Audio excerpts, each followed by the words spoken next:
Madame, Monsieur, bonjour et bienvenue aux 12 heures de ce 8 mars. À la une de l'actualité, le président de la République, Majid Tebboune, a affirmé que la femme algérienne célèbre sa journée internationale dans une Algérie déterminée et puise l'esprit de défi et de victoire dans les luttes de vaillantes femmes résistantes. Les détails dans quelques instants.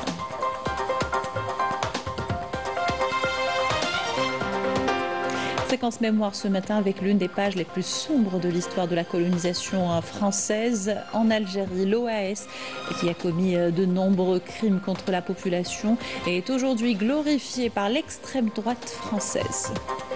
Au Maroc, la distribution du couffin de Ramadan dénoncée par les citoyens et soulève des manifestations.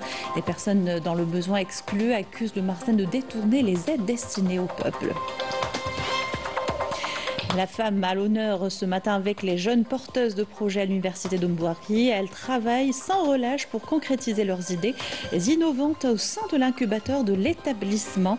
Reportage à la fin de cette édition. Bienvenue à tous. Tout d'abord, le message du président de la République, Majid Tebboune, adressé à l'occasion de la célébration de la Journée internationale de la femme. En voici le contenu. Les Algériennes célèbrent la Journée internationale de la femme ce 8 mars, au moment où elles concrétisent avec des compétences remarquables et des qualifications hors pair leurs aspirations en tant que travailleuses dans tous les secteurs et domaines et en tant que cadres dans des postes de responsabilité et de gestion au sein des institutions et organismes de l'État. Elles prouvent également leur mérite par leur réussite dans l'entrepreneuriat et manifestent leur engagement dans les affaires publiques en étant à l'avant-garde de la société civile et de l'action associative, démontrant ainsi leur talent pour optimiser la performance et œuvrer au service de la société. Aux côtés des hommes, elle contribue sur un pied d'égalité à la renaissance de l'Algérie. La femme algérienne célèbre sa journée internationale dans une Algérie déterminée et en mesure de réaliser une renaissance globale. Elle puise l'esprit de défi et de victoire dans les luttes de vaillantes femmes résistantes dans le parcours, et les exploits dans la défense de la patrie restent gravés dans la mémoire. En cette journée internationale de la femme, avec sa symbolique humaine d'émancipation, les Algériennes se remémorent avec fierté le combat de la femme algérienne qui a fait don de soi durant la glorieuse révolution de libération et a offert des exemples éternels de courage et de sacrifice, devenant ainsi un exemple à citer parmi les combattantes militantes et les moudjahidettes qui ont placé l'honneur et la dignité de l'Algérie au-dessus de toute considération et fait de la lutte pour l'indépendance la plus noble des quêtes et le plus précieux des objectifs.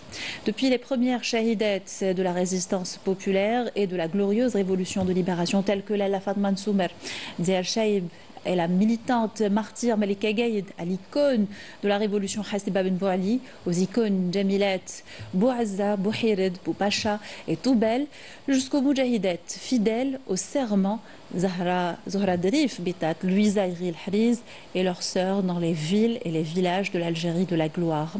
Puisse Allah leur prêter longue vie.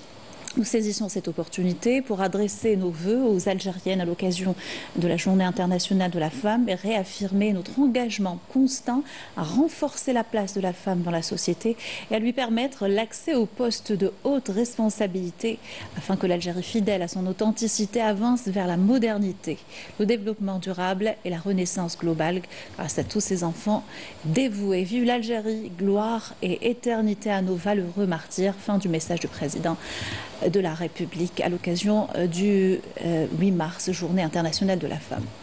Et le représentant permanent de l'Algérie auprès des Nations Unies, Ammar Benjama, a appelé tous les partis au respect et préservation de l'unité territoriale et la souveraineté de la Syrie. L'ambassadeur s'exprimait au nom du groupe africain 3+, lors d'une allocution prononcée au Conseil de sécurité sur l'élimination des armes chimiques. Je vous invite à l'écouter. I have the honor to deliver this joint statement on behalf of the 8+. Nous réaffirmons l'importance de la poursuite des efforts de toutes les parties internationales qui œuvrent à la mise en œuvre effective et non discriminatoire des dispositions de la Convention sur les armes chimiques. Il est impératif de condamner l'utilisation des armes chimiques. en tout lieu et en toutes circonstances. Les pays africains 3+1 se félicitent de travailler avec la Syrie de manière transparente et constructive, et ce pour atteindre les principaux objectifs. Nous appelons toutes les parties à respecter et à préserver l'unité, la souveraineté et l'intégrité territoriale de la Syrie.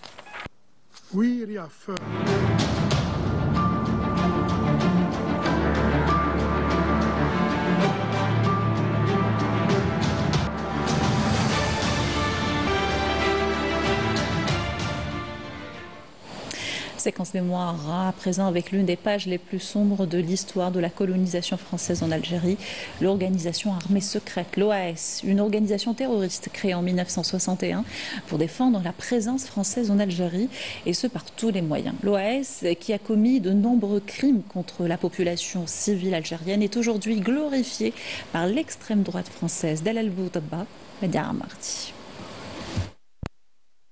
L'histoire retiendra la barbarie du colonialisme français en Algérie qui a fait tomber au champ d'honneur 1,5 million de martyrs. Le fantôme de l'organisation de l'armée secrète continue de hanter l'extrême droite. L'OAS, qui dans le passé brûlait les villages en napalm, a laissé un héritage empoisonné, perceptible aujourd'hui encore à travers les discours de l'extrême droite envers l'Algérie souveraine. L'armée qui était habitée et qui avait été bombardée. Et là, effectivement, on a des scènes de violence, d'horreur, de femmes, d'enfants brûlés, tués par les obus, par le bombardement en napalm.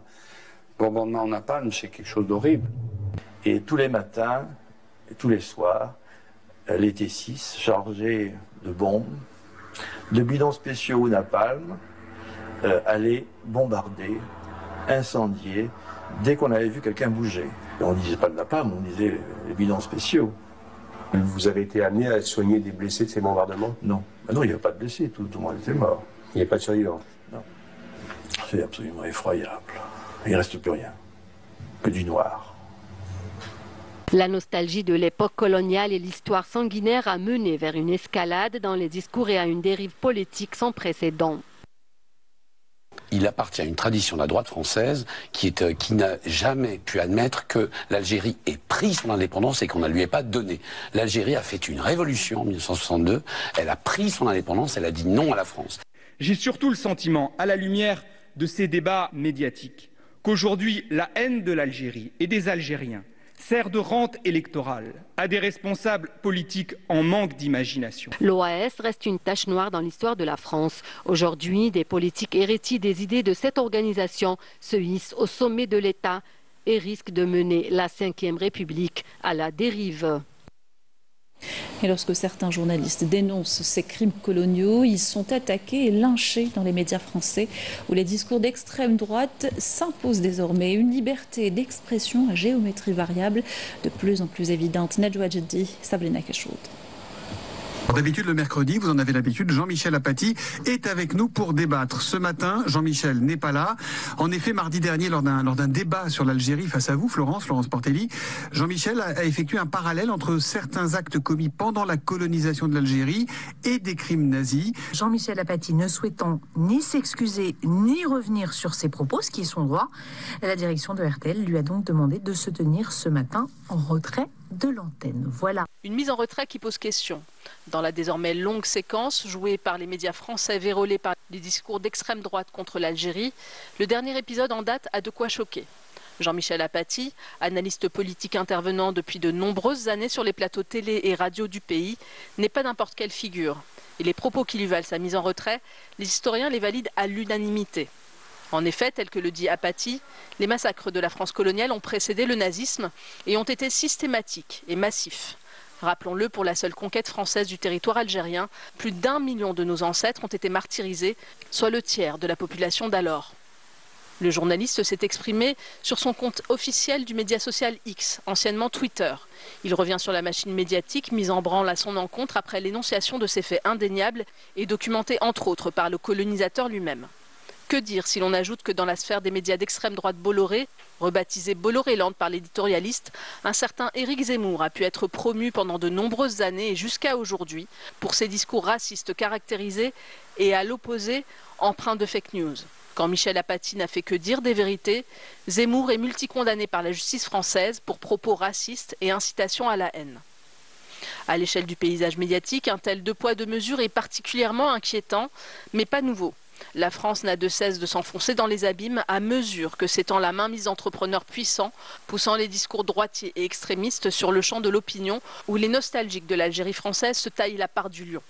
Les spécialistes observent que le pays est entré dans une ère de post-vérité, une situation où les médias soutiennent des contre-vérités qui servent les intérêts des groupes qui se disputent le pouvoir, qu'il s'agisse de le conserver ou d'y accéder. Les coups de semonce les plus stériles contre l'Algérie continuent dans le débat public de l'ancien colonisateur. Ils ne peuvent rien contre les faits, qui dépassent largement les dimensions de notre pays. Banni pour quelques jours d'une antenne de radio privée. RTL, vous parlez de Jean-Michel Apathy. Jean-Michel Apathy, pour avoir simplement fait le propre du métier de journaliste, c'est-à-dire énoncer des vérités de fait. Jean-Michel Apathy a dit une vérité de fait. C'est-à-dire qu'il a dit que la France avait commis en Algérie des dizaines de Radour-sur-Glane, c'est-à-dire les massacres nazis où on avait enfermé femmes et enfants dans une église, on a mis le feu. Et alors ça a provoqué énormément de réactions. Il suffit d'aller sur le site histoirecoloniale.net. Tout cela est rappelé, il suffit de lire toutes sortes d'historiens, Alain Ruscio, dans le passé Pierre Vidal-Naquet, de lire François Maspero sur le général de Saint-Arnaud, lire les actes criminels de ce duc de Turbigo, qui a été une des figures de la conquête de l'Algérie dans la foulée du maréchal Bugeaud. Bien sûr que nous avons commis des Oradour-sur-Glane. Bien sûr que nous avons massacré des villages entiers, femmes, enfants, adultes, vieillards, que nous les avons égorgés. Écorner l'image de l'Algérie n'est pas chose aisée. Et les voix extrémistes et racistes s'y donnent beaucoup de mal, utilisant des procédés à l'encontre de la plus simple éthique. Entre mensonges et refus de vérités historiques, le pays des droits de l'homme a de toute évidence perdu sa boussole. Et la France tente de récupérer son influence décroissante en Afrique, cette fois en se liguant avec le Marzen marocain. Une alliance hors norme et une provocation de plus pour l'Algérie qui reste vigilante. Sonia Agassi, Yasmine Masrouti. Dans une tentative désespérée de préserver son influence déclinante en Afrique, la France mise une fois de plus sur un pari perdu. Cette fois, elle s'allie ouvertement avec le régime du Marzen dans une manœuvre vouée à l'échec devant une Algérie inébranlable. Clémenceau lui-même, pourtant homme de son temps, dénonçait déjà les massacres commis en Algérie en déclarant « Nous avons rempli l'Algérie de ruines et de cendres, nous avons à répondre de milliers d'hommes massacrés ». Ce constat dressé il y a plus d'un siècle reste d'une actualité criante face aux tergiversations de notre pays sur son passé colonial. La France, autrefois puissance coloniale influente, peine aujourd'hui à retrouver sa place sur l'échiquier africain.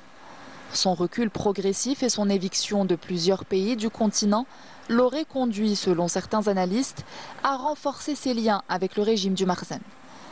L'Algérie, dont l'histoire est marquée par une lutte acharnée pour son indépendance, reste ferme aux provocations au moment où le Maroc traverse une crise socio-économique sans précédent, laissant place à des soulèvements populaires récurrents qui semblent fragiliser son règne. L'Algérie reste toutefois vigilante quant aux conséquences de cette coopération qui, pour plusieurs analystes, constitue un grand risque pour la France, qui a décidé de s'embarquer dans cette aventure qui pourrait coûter cher tant sur le plan interne qu'externe. Au Maroc, la distribution du couffin de Ramadan est dénoncée par les citoyens. Beaucoup de personnes dans le besoin ont été exclues et manifestent, accusant le Marzen de détourner les aides destinées au peuple, alors que la situation socio-économique est alarmante. Fatihia Belalia, Walid Yousfi. لاش خلات هذا عاد يا اللي بتسوق يبرك فيها بوحده كل عام كيجيب لي الورقه هكا ما عطاهاش خلي السيده تتكلم خلي السيده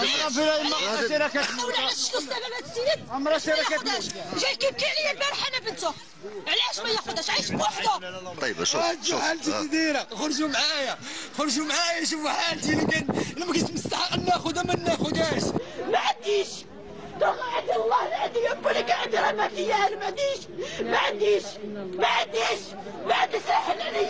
Ce sont des cris de détresse et de protestations de citoyens marocains n'ayant pas bénéficié du couffin de Ramadan.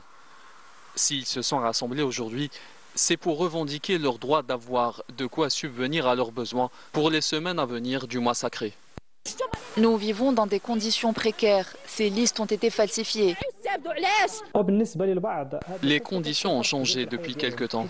Avant, il fallait s'inscrire dans une liste pour bénéficier du couffin de Ramadan. Mais les autorités ont changé les procédures. L'inégalité dans la distribution se fait bien ressentir au milieu des citoyens qui pointent du doigt le favoritisme, les pots de vin et la manipulation, au moment où les plus démunis sont écartés et tentent de survivre au milieu de la pauvreté et de la marginalisation. Nous sommes marginalisés car nous ne pouvons pas donner de pots de vin pour avoir le droit à des denrées alimentaires. Nous vivons dans le besoin et la précarité. Même les personnes à besoins spécifiques n'ont pas eu leur couffin. C'est terrible ce qui se passe ici. Une situation insoutenable qui reflète une fois de plus le profond malaise enregistré par les plus démunis dans un pays ravagé par les inégalités et la corruption. Présentation du rapport annuel sur la situation des droits de l'homme au Sahara occidental. C'était lors d'une réunion organisée en marge de la 58e session du Conseil des droits de l'homme des Nations Unies. Et les violations de l'occupant marocain ont été nombreuses durant l'année 2024. Le point avec Oudalou Abah, Sabrina Keshrout. Dans la continuité, Genève et son Conseil des droits de l'homme de l'ONU accueillent pour la deuxième année consécutive la présentation du rapport annuel sur la situation des droits de l'homme au Sahara occidental sous le slogan « Les voix de la résistance ». Ce rapport met en lumière de manière approfondie et précise, par l'occupation marocaine, du territoire revenant de droit au peuple sahraoui. Cette année, ce rapport relève en particulier les efforts employés par le Marzen pour blanchir son occupation militaire et ses violations des droits humains sur le terrain, tout en refusant de coopérer avec l'ONU pour réaliser le référendum d'autodétermination. Et la ville de Smara, au nord du territoire, est vidée de ses habitants sahraouis. Avec la mise à l'écart du Haut-Commissariat des Nations Unies aux droits de l'homme, la responsabilité du suivi, de la documentation et du signalement des violations incombe désormais aux défenseurs locaux qui risquent leur vie et leur sécurité pour accomplir cette mission. Les participants à cette conférence ont souligné l'importance de ce suivi, appelant la communauté internationale à agir pour que les responsables des crimes contre le peuple sahraoui soient comme il se doit, traduits en justice. Nous demandons également l'élargissement du mandat de la MINURSO, la mission onusienne pour le Sahara occidental, pour y inclure une veille sur les violations des droits humains, spécialement celles à l'encontre de l'opposition locale. En dépit des appels répétés de l'Assemblée générale de l'ONU pour le respect du droit fondamental des Sahraouis à l'autodétermination, certaines grandes puissances continuent de contourner le droit international. La conférence s'est conclue sur les recommandations du Conseil des droits de l'homme à l'adresse de l'ONU et de l'Union européenne. Avec un mot d'ordre, les instances compétentes doivent prendre leurs responsabilités et des mesures concrètes pour enfin stopper la répression et assurer la protection revenant de droit aux habitants légitimes du Sahara occidental. Retour dans le pays, on va à la rencontre d'une agricultrice, Haïti Mouchent, qui relève les défis incombés à ce métier difficile et souvent dominé par la jante masculine. Souhila gère son exploitation d'une main de maître, brisant les stéréotypes et donnant l'exemple sur le travail des femmes. Yasmine Amri l'a rencontrée pour vous. Dans les vastes plaines verdoyantes de la campagne, loin du tumulte urbain, Souhila consacre sa vie à l'élevage de vaches laitières. Depuis l'aube, son quotidien est rythmé par le soin apporté à son cheptel, entre la traite matinale, l'alimentation et l'entretien de l'étable. Chaque geste témoigne d'un profond attachement à cette activité séculaire. Malgré les défis, cette éleveuse passionnée voit dans son métier une véritable mission: promouvoir le travail agricole des femmes et contribuer au développement du monde rural. Lorsque je suis arrivée ici, j'ai remarqué que tous les habitants du village possédaient des vaches et cela m'a beaucoup plu. C'est ainsi qu'est née en moi l'idée de me lancer dans l'élevage. J'ai donc acheté mes premières vaches et me suis rendue à la CNAC pour présenter mon projet. Cependant, il me fallait un certificat de formation pour attester de mes compétences et bénéficier d'un accompagnement. Grâce à Dieu, mon projet a pu se concrétiser. ديك مهنة تاع قلبي نحبها نموت عليها كيما نحب ولادي نحبها كيما نخدم ولادي نخدمها. Loin d'être un simple métier, l'élevage est pour Souhila une véritable vocation qu'elle a su transmettre à son fils. Depuis son plus jeune âge, il l'accompagne dans les tâches quotidiennes, observant avec admiration le savoir-faire de sa mère. Inspiré par sa passion et conscient des enjeux du monde rural, il a choisi de suivre une formation en élevage au centre de formation professionnelle, où il apprend la théorie du métier tout en mettant en pratique les enseignements hérités de sa mère. Une preuve que l'amour de la terre et du bétail peut se transmettre de génération en génération, alliant tradition et modernité pour perpétuer son activité.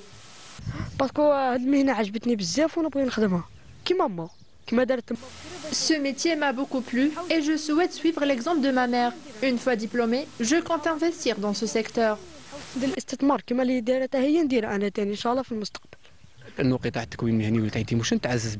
secteur de la formation professionnelle se renforce avec des centres de développement entrepreneurial qui accompagnent les jeunes de l'idée initiale jusqu'à la création de leur projet. Parallèlement, une structure dédiée assure un suivi personnalisé à chaque étape du parcours, favorisant ainsi la réussite des initiatives entrepreneuriales. Entre l'élevage de vaches, de moutons et de chèvres, Souhila a imposé sa passion avec détermination. Elle a consacré sa vie à une activité exigeante, nourrissant le souhait de transmettre son savoir-faire aux générations futures.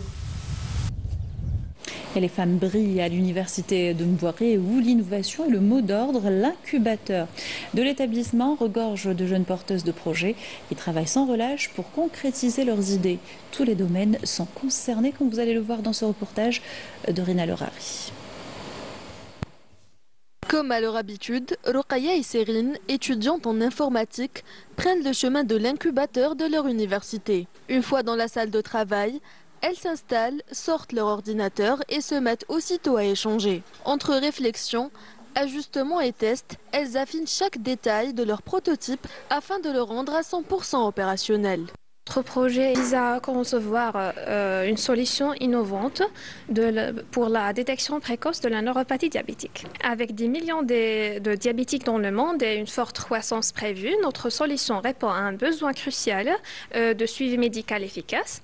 Aujourd'hui, il est essentiel de proposer des outils innovants pour améliorer la prévention et la prise en charge des complications du diabète. Ce dispositif repose sur deux aspects, matériel et logiciel.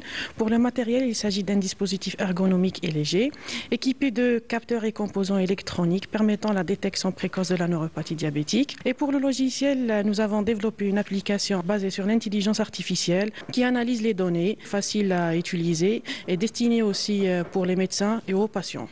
D'autres étudiantes ont également fait le pari de l'entrepreneuriat. Qu'il s'agisse de nouvelles solutions en électricité ou de technologies appliquées, ces jeunes porteuses de projets nourrissent la même ambition, transformer leurs idées en réalité concrète.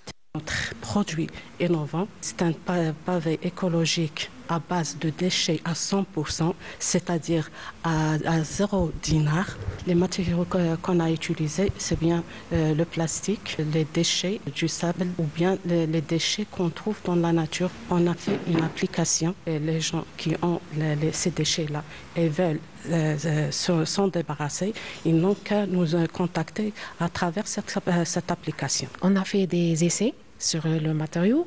Il a donné des bons résultats côté résistance, compression, porosité, les attaques chimiques, perméabilité. هذا اللي زاد يعني شجعنا باش نمشيو في البروجي. التطبيق مصمم بناء على أسس علمية. Mon application propose une variété de jeux conçus sur des bases scientifiques et brevetés par l'université.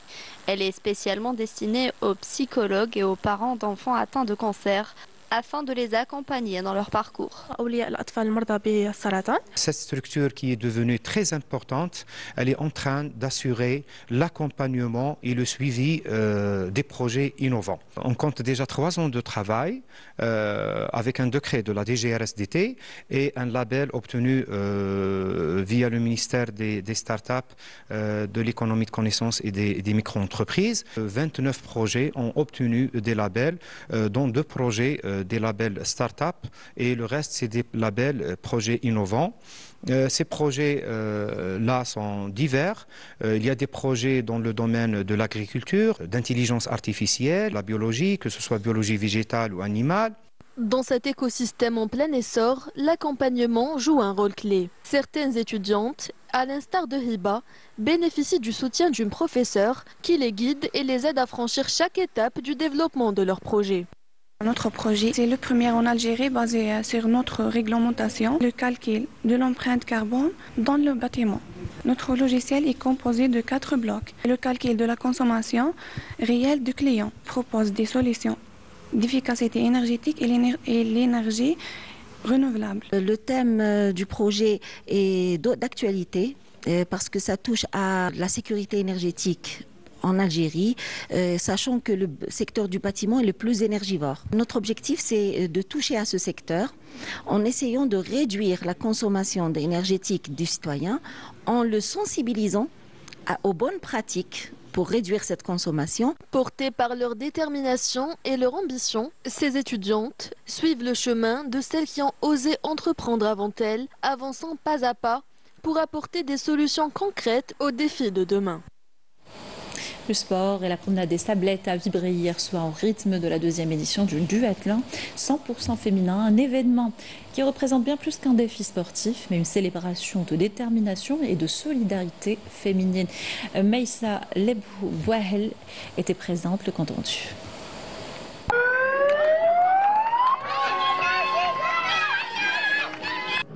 À l'occasion de la Journée internationale des droits des femmes, le duathlon 100% féminin a offert hier soir un moment de sport, de partage et de solidarité. Pour cette 2e édition, l'événement a rassemblé des femmes de tout horizon, venues relever un défi unique, en duo ou en solo, mêlant course à pied et vélo.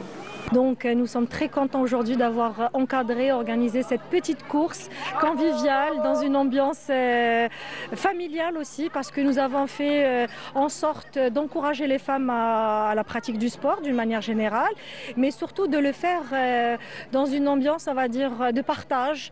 Il y avait des duos de familles, de collègues et d'amis. Donc c'est vraiment aujourd'hui, c'est la fête pour nous toutes les femmes. Bien plus qu'une simple compétition, cette initiative a mis en lumière la force, la détermination et la solidarité féminine. Rappelons que le sport est un formidable levier d'émancipation et de confiance en soi. Et là, je suis revenue pour cet événement à l'occasion de la Journée de la femme. Ce qui est amusant et convivial, c'est qu'on le fasse à deux. Donc j'avais une équipière qui a fait la course à pied. Moi j'ai fait la partie vélo, la preuve. C'est toujours des événements qui me plaisent par rapport à cette convivialité, en plus du côté sportif. Dans une ambiance inspirante et bienveillante, des duos composés de mères et filles, d'amis ou encore de collègues se sont élancés sur un parcours alternant 2 sports différents. En cette journée, symbole de lutte pour l'égalité et la reconnaissance du rôle des femmes dans la société, l'événement a pris une dimension particulière grâce à cette initiative qui encourage l'inclusion et la participation féminine dans le sport. Nous sommes très ravis pour cette participation. C'est une belle expérience entre familles du coup. Parce qu'on est venus moi, ma soeur, mon autre soeur, ma mère et mon père. Mon autre soeur a fait un duo avec ma mère du coup. Ils n'ont pas trop performé, mais c'était pour le plaisir. C'est une belle expérience. Entre encouragement, dépassement de soi et moments de partage, les participantes ont montré avec fierté que la femme est forte, puissante et toujours en mouvement. Sujet signé Meissa Lebouahla. Notre dernière halte dans ce journal nous emmène à Almira pour un cours d'équitation destiné aux enfants. Ils apprennent à monter à cheval, à en prendre soin avec une initiation au patrimoine ancestral, la Fantasia. Des moments sympathiques, pleins de joie et vitalité que Badia Amarni nous fait partager dans ce reportage.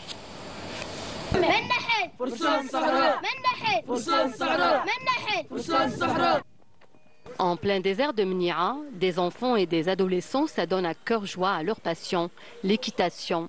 Dans les dunes et en fin de journée, nous les avons rencontrés en train de galoper sur leurs chevaux sous l'œil percutant de leur moniteur. J'aime l'équitation depuis toute petite et à ce jour, D'ailleurs, mon souhait est de participer à des compétitions. نشارك ونطلع ونروح للجزائر ونهدا ونشارك في المسابقات. أنا كنت صغير كنت نبغي العواد وديك دخلت لهم هنايا باش. Lorsque j'étais petit, j'aimais les chevaux. En grandissant, j'ai décidé d'intégrer ce club pour tout apprendre de cette discipline. وجاي زين كاع عض ما يدير تحت. Je suis en train d'apprendre l'équitation. Mon rêve est de devenir une championne. Ces enfants sont initiés à l'équitation depuis leur jeune âge. En plus d'apprendre à monter à cheval, ils apprennent aussi l'art de la fantasia, tradition équestre ancestrale.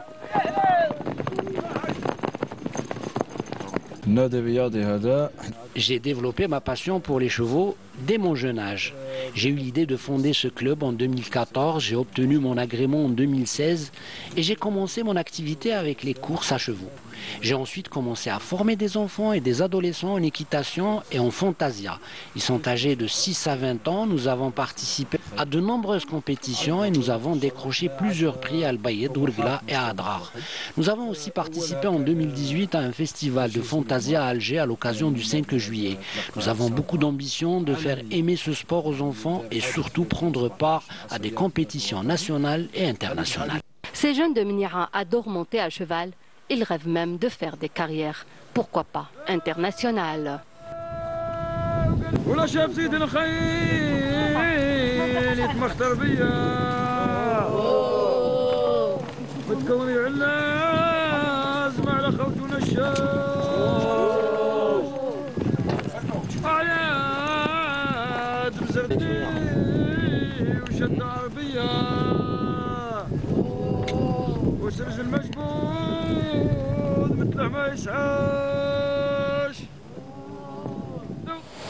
Voilà qui termine notre journal. Merci de l'avoir suivi. Excellente journée sur Canal Algérie.